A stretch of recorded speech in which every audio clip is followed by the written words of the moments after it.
أعوذ بالله من الشيطان الرجيم بسم الله الرحمن الرحيم الحمد لله الذي هدانا لهذا وما كنا لنهتدي لولا أن هدانا الله لقد جاءت رسل ربنا بالحق والصلاة والسلام على أشرف الأنبياء والمرسلين خاتم النبيين والياسين أبي الله سيدنا محمد صلى الله محمد وعلى الطيبين الطاهرين المعصومين المظلومين ورحمة الله وبركاته أجمعين من يوم هذا إلى قيام يوم الدين أما بعد فقد قال الله سبحانه تبارك وتعالى في محكم الكتاب الكريم وبعث الصادقين وقاله الحق بسم الله الرحمن الرحيم واستعينوا بالصبر والصلاة ولا اللهم صل على محمد جزاک گرامی ماہ مبارک رمضان جس میں یہ ایام مصیبتوں کے ایام ہیں کہ جس میں ہمارے اور آپ کے مولا آقا مولا مقدم علی بن ابی طالب علیہ السلام کے سر اقدس پہ گزر رہی اور امام کی عزت اس دنیا میں رہے اور در تقریب سے دو چار رہے دو چار باتیں آپس میں دوبارہ پہلے یہ کہ علی بن ابی طالب صاحب کا نام ہے جنہوں نے دنیا والوں سے دو چیز کے علاوہ کچھ اور نہیں ہے۔ پہلے یہ کہ امام نے دنیا والوں کو دو چیز استعمال کی ہے، موٹا لباس امام کا تھا، دوسرے جو کی سوچی روٹی تھا۔ لوگوں نے بہت سوچا، یہ سمجھتے تھے خصوصاً امام کی جو حکومت آئے ہوئی تو سمجھتے تھے بہترین غذا کا تناول فرماتے ہوں گے، بہترین کھانا رکھنا ہوگا، لیکن انہیں کیا پتا یہ وہ مولا ہے کہ جو اپنے دسترخوان میں بہترین غذا کا تناول نہیں کرتے بلکہ دوسروں تک بہترین غذا پہنچایا۔ ایک مرتبہ جو آئے امام کے گھر پہ بیٹھے رہے، آنے کا وقت ہونے لگا، جناب مالک اشرف سے کہا کہ آج ہم سوچتے ہیں کہ علی بن ابی طالب کے ساتھ کھانا کھائیں گے۔ تو جناب مالک اشرف نے کہا کہ ایسا ہے کہ آج علی بن ابی طالب کھانا نہیں کھائیں گے بلکہ اپنے پیٹ پر پتھر باندھ دیں۔ کیوں؟ اس لیے غریبوں میں پہلے تقسیم۔ دنیا یہ سمجھتی تھی کہ علی کے گھر میں بہترین غذا کھائی جاتی، بہترین غذا کھاتے، لیکن نہیں، غیروں کے ہاں، دوسروں کے ہاں، یتیموں مسکین کے ہاں بہترین غذا پہنچ جائے۔ ایک مرتبہ امام جا رہے تھے، ایک عورت تھی اور گالی دے رہی، برا بھلا کہہ رہے تھے کہ میرا شوہر تھا مولانا تقیان کے ساتھ فلاں جنگ میں گیا اور شہید ہو گیا، لیکن اس کے بعد سے علی پلٹ کر میری طرف، میرے بچوں کی طرف نگاہ نہیں۔ مولانا نے سنا، اس کے گھر گئے، اچھا کون؟ کہہ رہے میں آیا ہوں، میں نے سنا ہے کہ تمہارے شوہر کا انتقال ہو گیا، شہید ہو گئے، بچے یتیم۔ کہ ٹھیک ہے، میں جو کا آٹا لے کے آیا ہوں،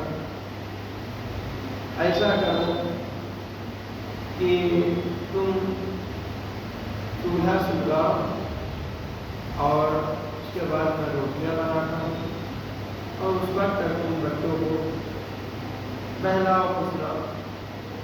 عورت نے چولہے میں آگ لگایا تندور میں اور اپنے بچوں کو بہلانے میں لگ گئی۔ مولا کائنات نے اپنے ہاتھوں سے آٹے کو گوندھا، روٹیاں پکایا اور لا کے اپنے ہاتھوں سے اس بچوں کو روٹی کھلا رہے تھے یتیموں کو۔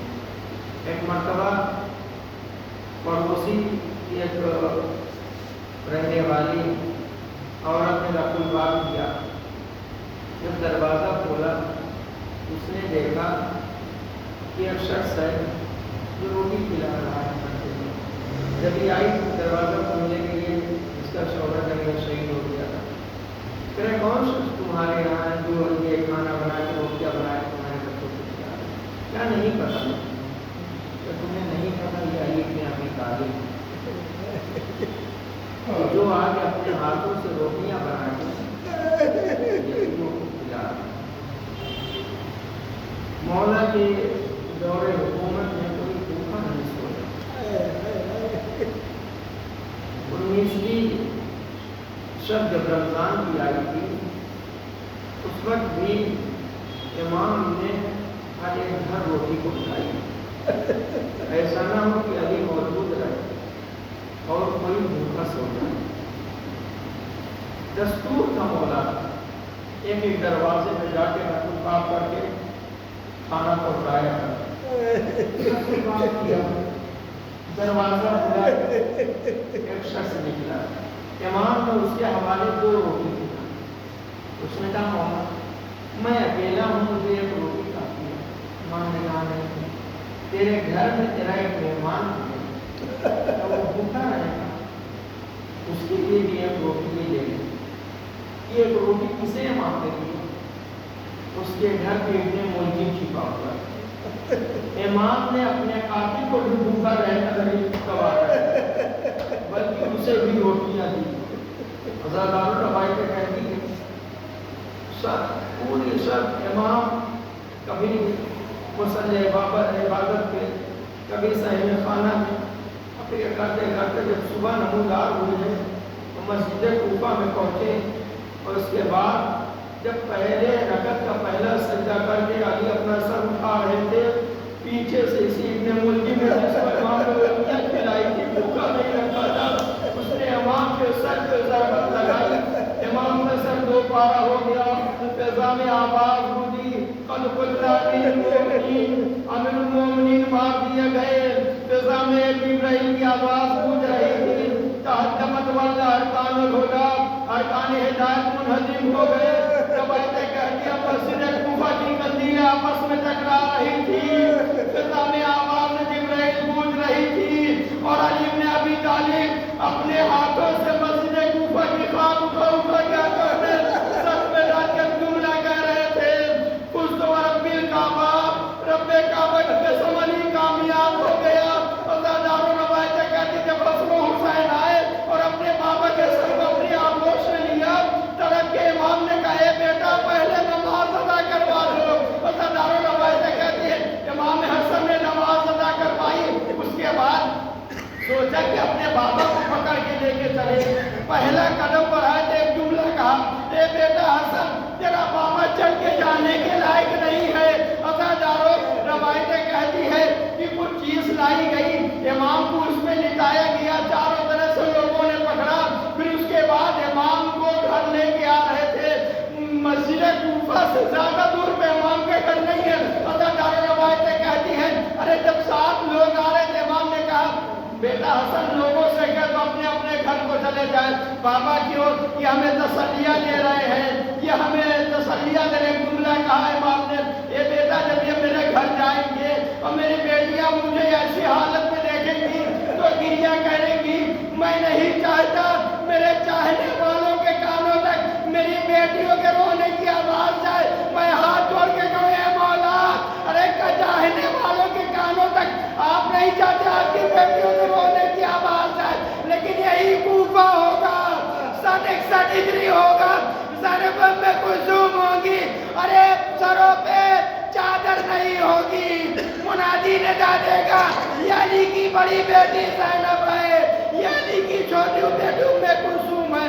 ازادارو روایتیں کہتی ہیں چاہنے والے واپس چلے گئے، اور امام کو گھر کے دروازے سے جب تھوڑی دور رہ گیا تھا ایک امام نے جملہ کہا بیٹا مجھے یہاں اتار دو. بابا کیوں؟ آپ تو چل کے جانے کے لائق نہیں ہیں, آپ ایک قدم نہیں چل پا رہے. بیٹا اگر میں ایسے حالت میں گیا تو میری بیٹیاں جب مجھے رخصت کی تھی صبح تو میں چل کے گیا تھا, ارے جب ایسی حالت میں دیکھے گی برداشت نہ کر پائے گی. علی چل کے قدموں سے جیسے ہی دروازہ کھلا زینب نے کیا دیکھا, بابا کے سر پہ ضربت لگی ہے, لپٹ گئی. اے بابا, ارے یہ رمضان کے مہینے میں ہمیں ایسے حالت میں کون ڈال دیا. ازاداروں روایتیں کہتی ہیں ایک دن گزرا, 2 دن گزرا, مولا کائنات کے صحابی ہیں اسبق ابن نباتہ, وہ کہتے ہیں کہ لوگ امام نے کہا اپنے بیٹوں سے کہ جا کے کہہ دو سارے لوگ اپنے اپنے گھروں کو چلے جائیں. امام حسن آیا, کہا کہ چاہنے والوں سے کہا تو باہر دے کہ اپنے اپنے گھروں کو چلے جاؤ. امام حسن گھر میں آ گئے. تھوڑی دیر کے بعد پھر جب نکلے ہیں پھر کیا دیکھا کہ ابھی بھی اسبق ابن نباتہ موجود ہیں. کہا کہ میرے بابا نے کہا تھا اور ابھی تک آپ نہیں گئے اپنے گھر. کہا مولا میں کیسے جاؤں, علی کو ایسے حالت میں چھوڑ کے ایک مرتبہ میرے مولا سے میری ملاقات کروا دو. امام حسن نے اجازت طلب کی. اب جو یہ اسبق ابن نباتہ اندر داخل ہوئے تو روایت کرتے ہیں کہ علی کے یہ پیشانی پہ ایک رومال بندھا ہوا تھا. ارے مجھے اتنا بھی پتہ نہیں لگا پا رہا تھا کہ رومال زیادہ زرد ہے کہ علی کا چہرہ زیادہ زرد ہے. ارے ضربت ایسی زہر مجھے تلوار تھی کہ علی کا چہرہ ایک دم زرد ہو چکا تھا. روایتیں کہتی ہیں علی کے اس رمضان کو اس دنیا سے رخصت ہو گئے. بیٹوں نے غسل و کفن دیا, نماز جنازہ پڑھایا. کوئی اے مولا, ارے آپ کو غسل و کفن دیا گیا, نماز جنازہ پڑھائی گئی, لیکن سن 61 ہجری, ارے یہی آپ کا بیٹا حسین ہوگا. ارے آپ کے بیٹے حسین کی میت بے گور و کفن پڑی ہوگی, کوئی غسل و کفن دینے والا. انا للہ بندے کا سب تسلیم علیہ. پروردگار ہماری اس مختصر سی عبادت کو اپنی بارگاہ میں قبول فرما. ہمارے آدھو ہمارے سیدہ سلام دگر فرما. حاصل درشن قبول فرما. عبدالزادہ سے مشرف فرما. پروردگار تیری بارگاہ میں دعا کرتے پروردگار ہمیں بھی مولا متحیان علیہ السلام کی زیارت 19 سے 21 رمضان تک نبی کے افسر میں کرنے کی توفیق کرامت فرما. مولا متحیان کی شفاعت میں میدان نصیب فرما. قبر میں مولا متحیان کی زیارت نصیب فرما. ہماری ماں کو سرازی و خوشنود فرما. نیک عمل کرنے کی توفیق کرامت فرما. پروردگار امام کے زور و تعجب فرما. ہم ان کے اعمال و احسان میں شمار فرما. ربنا تقبل منا انك انت السميع العليم. معاذ الله.